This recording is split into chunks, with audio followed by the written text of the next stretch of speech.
My placement at Pioneer Middle School with 7th and 8th grade students in physical education this year was rather different than my other placements in the past. Because of my schedule, I worked with the second period class on Mondays, Wednesdays, and Fridays, and the fourth and fifth period class on Thursdays.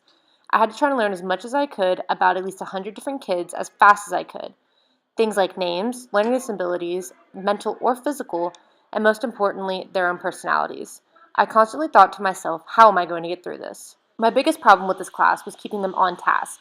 In the beginning, my students were constantly on their phones and sitting along the walls of the gym, happily taking a 0 for their participation on the day, and the coaches would just allow them to do this. Once I began to teach myself, it was a constant battle to keep the students off their phones.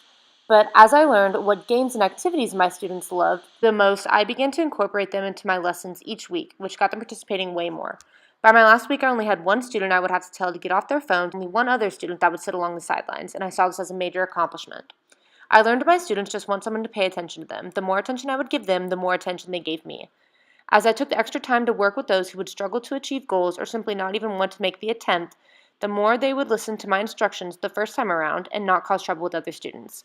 This created a peace amongst the classroom that gave the students a sense of confidence that I was there for them. When I gave instructions, they needed to be direct and to the point, with a little more emphasis on what was not acceptable for the students to be doing. As for myself, I learned that it really counts to go the extra mile to get to know the students. I had a student named Allison who was a bit of an outcast, and one day she had on neon skinny jeans, and I saw some boys looking at them and her becoming a little self-conscious. I went up to her and told her about how I loved her jeans, and I used to wear the same color green when I was in middle school.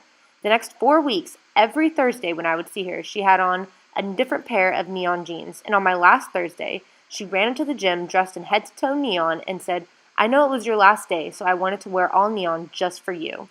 As I choked back the tears and gave her a hug, I realized these small moments can really have a ripple effect on the students' lives, no matter how insignificant you think they are.